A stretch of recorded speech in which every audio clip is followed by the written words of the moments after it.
Lakini sasa kabla sijafika darasa la 7, nikiwa darasa la 3, niko darasa la 3 nilitokewa na Mungu. Niko darasa la 3. Nilitokewa na Mungu Baba kwa umbo la jua. Ilikuja jua ndani, tumelala na mama. Umeona jua kubwa sana, jua likatua kwenye kona. Usiku nimelala, lakini sio kali, lakini ni jua. Jua usiku.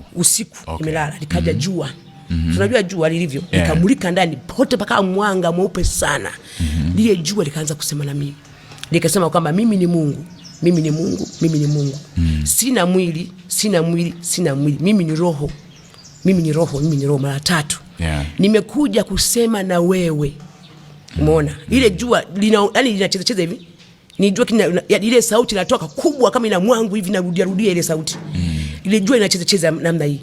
Baadaye kama vile nikashtuka fulani, lakini baadaye kama vile ilifunika nguvu, nikatulia, nikaanza kusikiliza.